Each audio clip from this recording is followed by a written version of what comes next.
Hello students. In this tutorial, we're going to look at position vectors in 3D space. At the end of this tutorial, you should be able to work out a question like this one without using any angle. Well, I tried working out this question with some students in an online class, and the approach was very long. It took us an entire hour. Of course, because I was explaining a little bit slow to work out this question using angles. But if you use the methods that we're going to develop in this tutorial, you should be able to work it out in less than 20 minutes, or maybe even in 10 minutes, 10 to 15 minutes, if you're just working out just fine. Okay, now what do you need? Well, you should be able to work out this question. Another question that you can work out using these methods is going to be something like this. Yeah, you can work out this using angles, and at the end of this tutorial, you should be able to work it out using the methods that we're going to develop. Now, to start our class, let's look at something like this. Let's say you have a point A, and then you have a point B somewhere there, and you wanted to determine the position or the displacement from A going all the way up to B. Let's say you wanted to get the displacement vector that points from A to B. Well, let's start with just getting the position of A, taking the origin to be this central point here. Now, how does it go? Well, this is 3D space. We have our X, we have our Z, we have our Y. So we want to express the position of each vector in Cartesian vector form. In this case, the position of each point. So I want to express each point in Cartesian vector form. So I'm going to have AX in the I plus AX, AY I mean, in the J plus AZ in the K direction. For A, when we look at it, the X component is just how far you have to move in the X axis. And when you look at this, you notice that you just have to use to move that distance. When you look at this, it's given this side, and that's a 1 meter. So you really want to take advantage of these shapes that they are making, or that they keep showing us. These will be very helpful in this unit. In fact, it will be helpful even going forward. Even this side, notice that they're giving you this to say that it is parallel to the y-axis, and they're putting this to show that it is parallel to the z-axis, the x-axis, I mean. So we really want to take advantage of those shapes. So we'll get back to them later. So here, of course, the x component, just from here to here, it's a 1, and then we're going in the positive x direction, so that is positive. So the position here is 1 in the I direction. How about in the y-axis? Well, in the y, when you look at this shape that they're making for us, this is literally a plane in the xz plane. So we have no displacement in the y-axis. Because of that, in the y, we're going to have a 0, and the y we use j. So this is what we have here. How about in the k-axis? Well, in the k-axis, what you have to notice is that in the k, we actually have to move down. So it's like we first had to move the positive x direction, then now we end up moving in the negative z axis. So we ended up moving downwards. Because of that, when recording the z axis, the z component, it will have to be negative. So we have negative, and we move 3 meters down. So this ends up being negative 3 in the z, and in the z we use k. So the position of that point A will just be 1i, or I, then minus 3k. So that sorts out I. How about the position of B? Well, the position of B, if we look at it, to reach B, notice that now you first have to move in the negative x. You have to move like that first. So you first move in the negative x. And how far do you move? Well, this side is the same as this side. So these two are opposite, and they're parallel. So the difference between them here, this is a 2 meter. So we've seen that in the x-axis, you have to move 2 meters, but now this time around, you have to go in the negative x direction. So that becomes, for B, we're going to have negative 2 in the I. How about in the x? In the y, I mean. In the y, you first went like this in the x. After doing that, now you had to go like that in the y-axis. So in the y, you have to cover that 2 meters, and notice that it's in the positive y direction. So that's a 2, and it is in the positive y. So this is going to be plus 2, and then this is in the j direction. And the last one now is in the z axis. So you went like this, then you went like this, then you have to go now in the z axis. And you see that you're clearly going upwards, and you have to go 3 meters up. So in the z, it is positive, and it is 3 meters. So this is going to be plus 3 in the k axis. So this is the position of the point B. Now, once we have the position, to get the vector now, that's, let's say, the resultant vector that runs from A to B, how does it work? Well, just get the coordinates of each point, A and B. So in the I, add them respectively. But since this is displacement, you know it's the final minus the initial. The final is B, the initial is A.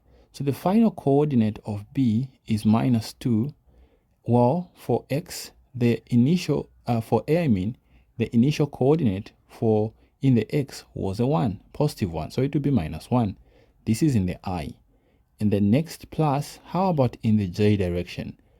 In the j direction, the final position is 2 meters positive minus the initial position. Notice that from A, the coordinate was 0 in the j. So this is minus 0. And then lastly, in the k-axis, what do we have? In the k-axis, or in the z-axis, the final is a 3. The initial, if we go back to A, the initial is minus 3. So you have minus 3 here. So if we simplify this, we now have minus 3i. This becomes plus 2j. And this becomes 3 plus 3, which becomes plus 9k. So this becomes the position vector running from point A to point B. Notice that this is a position vector. If you wanted to find the magnitude of this vector, of course, Pythagoras theorem comes back, and the magnitude of the position vector will end up being calculated by the x component squared plus the y component squared plus the z component squared. So this is what will give us the magnitude. So of course we're going to have a 9 here plus a 4 here. So this is squared plus 81 here. So of course if you add them, 9 and 81, that's 90. So we have 94. So the magnitude becomes the square root of 94. So this will be the magnitude of that displacement. So this is how we use the displacement vector to calculate the position or the resultant of any two vectors. You just add the components that you're dealing with. So here, of course, we just used 2 points and got the displacement between them. Now, the next thing that you want to look at is the idea of a unit vector. We might have mentioned it in earlier discussions, but a unit vector, let's say we have a unit vector u. It is a vector to start with. A unit vector is calculated by dividing the original vector, in this case, let's say RAB, divide the original vector by the magnitude of the original vector. This will give us a unit vector that actually points from A to B. Now, in this case, of course, we already have our RAB. So we'll get our RAB. So that was this. So let's just copy it. So we have our vector RAB and divide it by the magnitude of that vector. So if we divided this by its magnitude, which is root 94, what we get is actually a unit vector. So this can be written as minus 3 over root 94, then plus 2 over root 94, then plus 9 over root 94. So this becomes, of course, we have the directions I, j here, and then we have k here. So this becomes a unit vector that is pointing from A to B.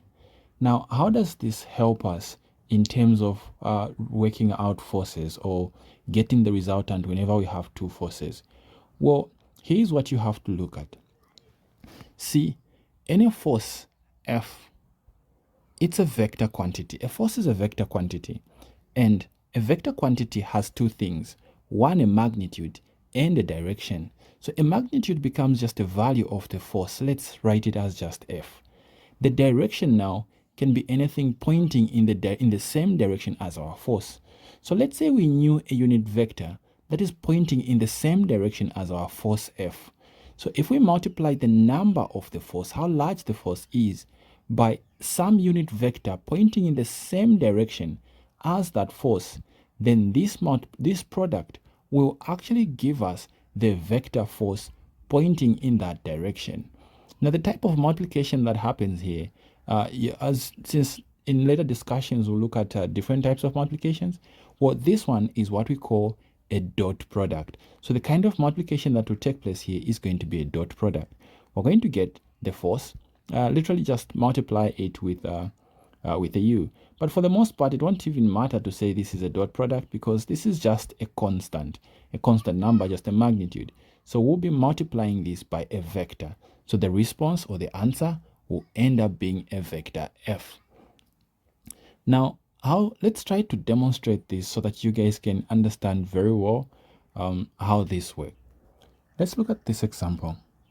In this example, we're told that each of the four forces acting at E, so acting here, has a magnitude of 28 kilonewtons. Then they want us to express each force as a Cartesian vector and determine the resultant. So that's what they want us to do. Now, how do we express each force as a Cartesian vector? Well, what you have to see here is that for each force, they've told us to say that the magnitude of each force is just 28 kilonewtons. So let's take the first force, for example. Let's take F running from E to A. So let's take this one.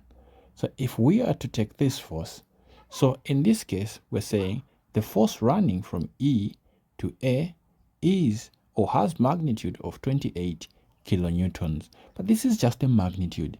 We now wanted to write it as a Cartesian vector. What do we have to do?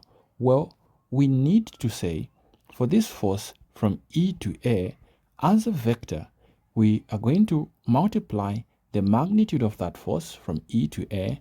We're going to multiply it with a unit vector running from E to A. Notice that we are multiplying it with a unit vector pointing in the same direction as that force. Now, how do we get this unit vector? Well, we need to take advantage of the fact that we can get the position vector that runs from E to A. Because if we can get the position vector from E to A, get the magnitude of that position vector, well, the unit vector calculated from the position vector will be pointing in the same direction as the force. So that is what we're trying to take advantage of. Now, how do we actually find that position vector running from E to A? Well, we have to take advantage of the distances that we've been given here. Now, how are we going to do it? Well, here's what we have to do. Well, if this is our starting point, to move from E to reach A, what we have to do first, we can say we first have to go down. So we can move vertically downwards until when we reach this point. This is literally on the same level in the y-axis, in the z-axis, as point A. After doing that, so you first had to go down. After doing that, you can choose, do you want to first move in the x or in the y? Let's take the x route. From here, you then have to move along the x-axis to come in this direction until when you reach this point. And then the last step is going to now move parallel to the y-axis until when you reach your point A. So these are the motions or the displacements that you have to make. Now what you have to do, let's see, in the Z, you went down. How far down? Well, look at this part. They are telling us to say from the topmost point from E to this rectangle ABCD, you have to go 12 meters down. So in the Z, you first had to go negative 12 meters. This is in the Z axis. So these are meters. Then what else did we do? Well, parallel to the X axis, we went along the positive X. So that is a positive. And then how far did we go? Well, look at this. They're using this face to tell us to say in this part, we actually had to move 6 meters in the positive X. So in the I direction, we did a 6 meters. Then lastly, parallel to the y-axis, we went backwards. Y is positive in this direction, but we went in this direction. So we went in the negative direction in the y. And look at this 4. It's telling us to say that from the central point of this rectangle ABCD to where A is, we have to do 4 meters. So we did -4 in the J direction.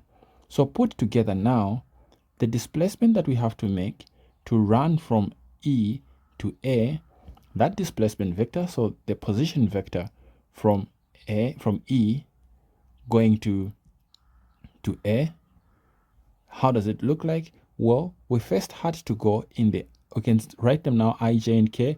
In the I, we did -4. No, that's in the J.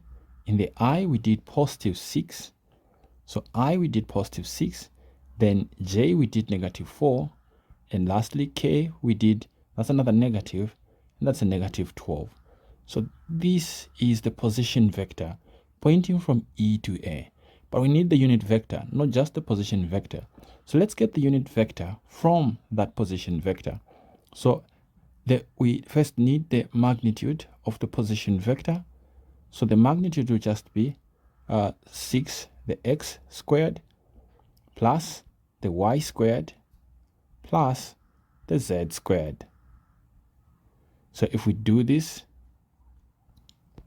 we're going to have, this is going to be 36 plus 16 plus 144.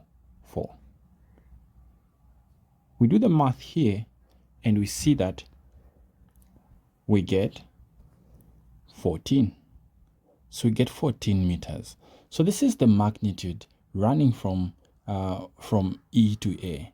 Now, once we've got the magnitude, to get a unit vector pointing in the direction of E to A, this unit vector will just be equal to the original vector, the position vector that is running from E to A, divided by its magnitude.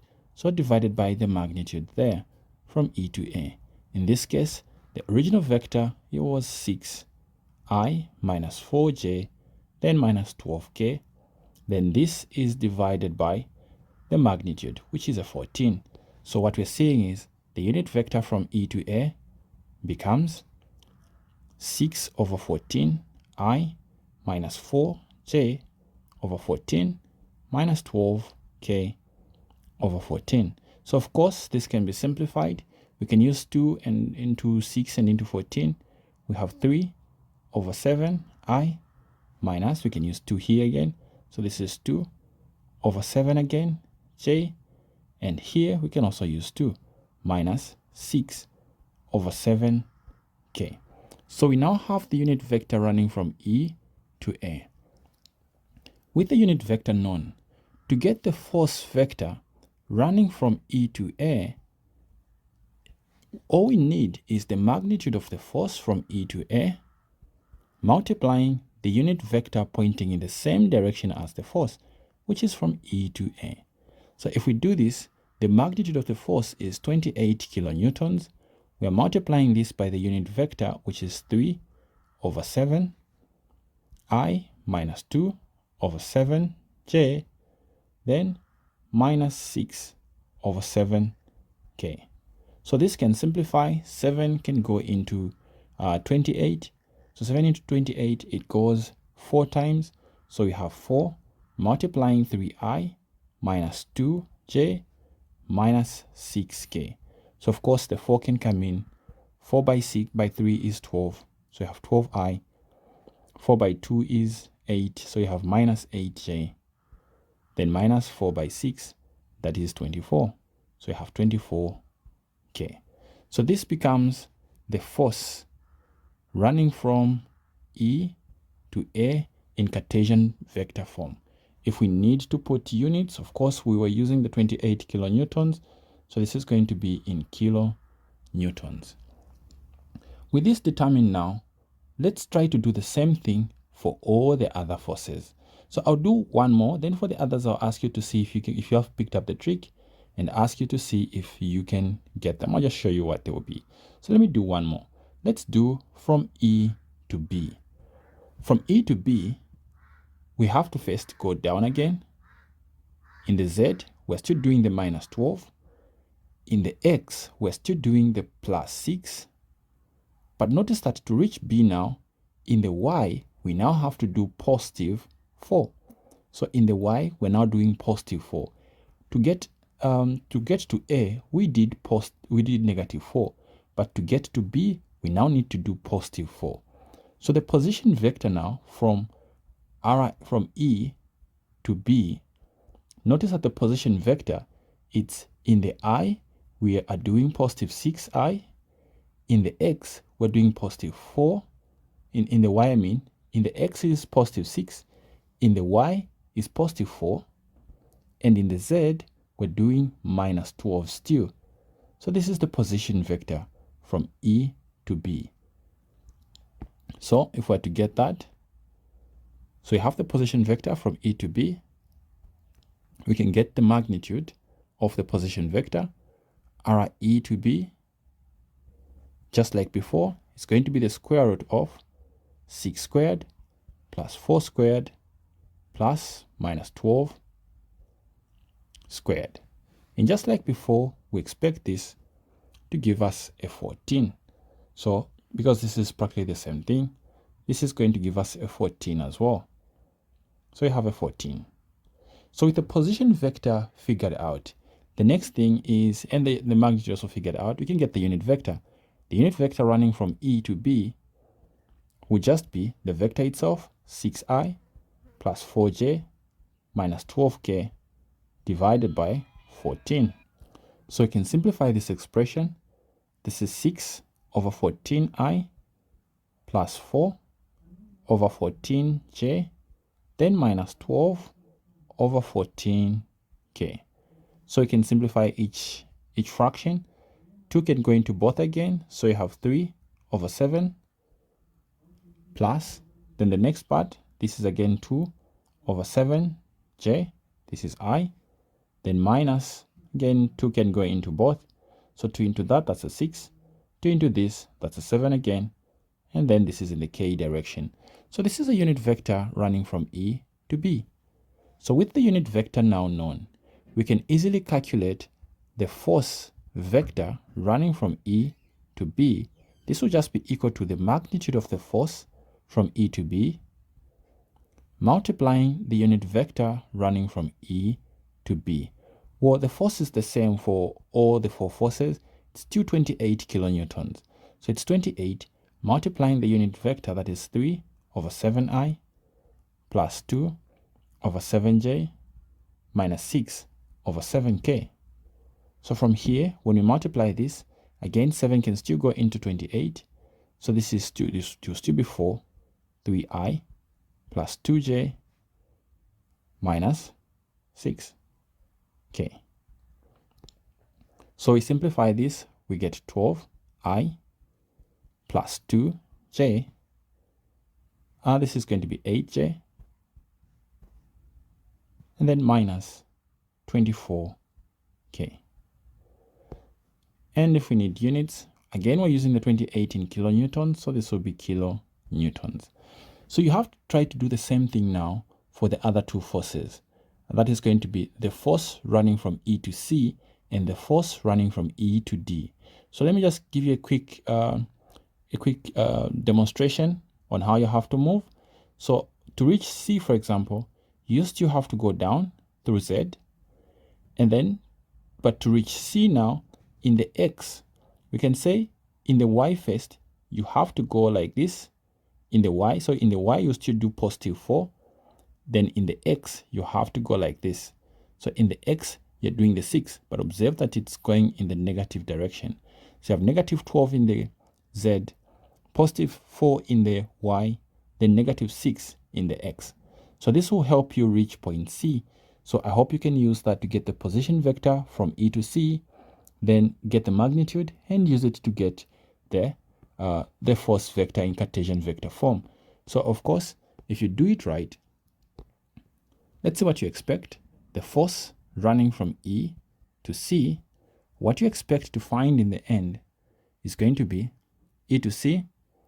We're going to have 28, multiplying minus 6 over 14 I, then plus 4 over 14 j, and then minus 12 over 14. Okay, so this is what we expect. The first part will still end up being the same. 14 will go twice, so this is just minus 12 I. The next twice, this will still be plus 8j, and then here this will still be minus 24k. So the last one now is the force running from E to D. So again, you do the same thing, something similar. You're moving from E to D. You still have to go down through the Z, so negative 12 in the Z, but this time you have to go this way in the Y. So it is going to be negative 4 in the Y, and then again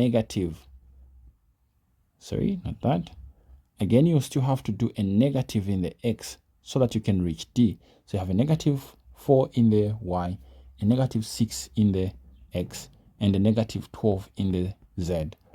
So that in the end, from E to D, the force is a 28 still. The unit vector, now this is going to be minus 6 over 14 I, then minus 4 over 14 j, then minus 12 over 14 k. Then from here, simplify this expression, and you're going to get minus 12I minus 8j, then minus 24k. So of course, this is in kilonewtons. So we have now expressed all our forces in Cartesian vector form. Well, adding them now becomes easy. Getting the resultant should be quite easy. So this is F, EC, this is F, ED. Let's bring the other. With all the four forces now figured out, getting the resultant force is going to be easy. Well, to get the resultant force, just add the components respectively. So the resultant force, let's label it as F. In the x-axis, it will have these components. So in the I direction, we'll have to add these. So this is negative 12 plus negative 12. That will be negative 24. Then plus positive 12 plus 12 again. Notice that these, when added, will give us a 0 in the I direction. Let's go to the J axis. In the Y axis, we have minus 8 plus 8, that's a 0 already. Then plus 8, that's an 8. Then minus 8, that's a 0 again. So here we have plus 0 in the J direction. How about in the Y axis? In the Y axis now we're looking at this. They are all negative. So at least we have a value there. So that's a minus 24. Oh, that's minus 24. Then minus 24 plus minus 24 plus minus 24. Again minus 24. So if we add this up, we're going to get minus 96 in the K. So there we have it. The force vector, in the end, the resultant force will actually just be equal to minus 96 in the K axis, and the units, of course, will be in kilonewtons. So this is how we work it out using position vectors without having to use angles. Try to use angles. It will take a little bit longer. Well, with that figured out, there are more questions that we can work out.